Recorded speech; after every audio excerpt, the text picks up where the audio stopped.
অভিকটাও পড়ে আর পাশে আমার গুরু বসে আছে, ভয় যাবে না কিছু। অভিকটাও পড়ে আর পাশে আমার গুরু বসে আছে, ভয় যাবে না কিছু। হ্যাঁ,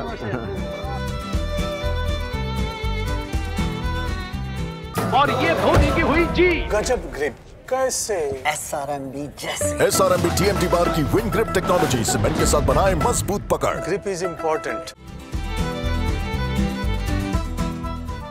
৭৫-এর ৫ গোল, মোহনবাগানের গোলের নিচে ভাস্কর গাঙ্গুলি আর ইস্টবেঙ্গলের গোলের নিচে তরুণ বসু।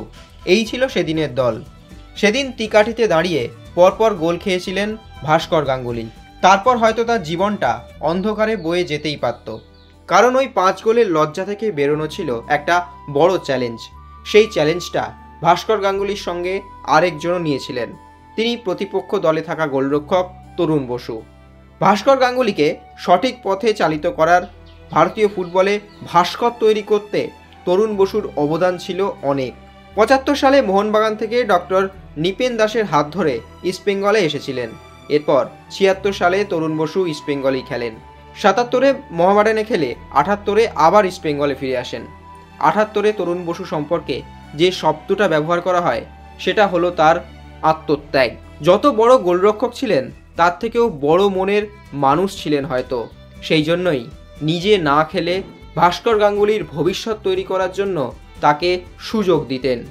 এরপর ভাস্কর গাঙ্গুলি ইস্টবেঙ্গলে নিয়মিত হয়ে উঠলেন ৭৮ সাল থেকেই। আর তরুণ বসু এভাবেই তার সিংহাসন ছেড়ে দিলেন ভাস্কর গাঙ্গুলিকে। আজকালকার দিনে কেন, কোনো সময় এটা কি সম্ভব একজন রাজা তার মধ্য গগনে রাজত্ব চলাকালীন কিভাবে তার সিংহাসন ছেড়ে দিয়ে আসতে পারেন? হ্যাঁ, তরুণ বসু পেরেছিলেন। রবিবার এই দুই তারকাকে এক ফ্রেমে পাশাপাশি পাওয়া গেল ব্যান্ডেলের হুগলি ব্রাঞ্চ গভর্নমেন্ট স্কুলের মাঠে এক ফুটবল টুর্নামেন্টে। এই গল্প বলতে বলতে হাঁপিয়ে গেছি। আজ স্মৃতি আর বলো না। হ্যাঁ, অভিকটাও পড়ে আর পাশে আমার গুরু বসে আছে, ভয় যাবে না কিছু। হ্যাঁ, আছেন সেই ৭৫ হিংসা হচ্ছে। হিংসা হচ্ছে কেন? ব্যাস, কেন ও বেশি খেলেছে, আমি কম খেলেছি। হিংসা হচ্ছে? আমার না, ওনার বলছে হিংসা, ভালোবাসার কথা। এটা ভালোবাসা। সেই ৭৫-এর স্মৃতি কি মনে পড়ছে? না, হ্যাঁ, আমার মনে পড়ে, তরুণদার মনে পড়ে না। কারণ ৭৫ সেভ করেছে।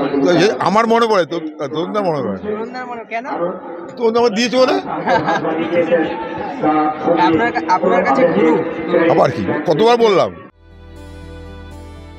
আচ্ছা ভাবুন তো, এভাবেই যদি বর্তমান জাতীয় দলে গোলরক্ষকের ব্যাটন এক হাত থেকে অন্য হাতে স্থানান্তরিত হতো, এভাবেই যদি ভারতীয় ফুটবলে লেখা হয়ে থাকতো আরেক আত্মত্যাগের কাহিনী, গুরপ্রীত সিং সান্ধু যদি এভাবেই বিশাল কাইতকে নিজের সিংহাসনটা ছেড়ে দিয়ে আসতেন, কি ফ্ল্যাশব্যাকে চলে গেলেন? না না, এটা ৭৮ সাল নয়, এটা ২০২৪।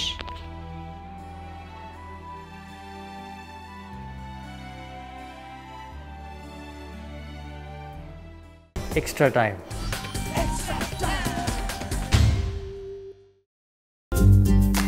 লেটেস্ট নিউজ আর এক্সক্লুসিভ ভিডিওর সঙ্গে আপডেট থাকতে এখনই সাবস্ক্রাইব করুন আমাদের ইউটিউব চ্যানেল।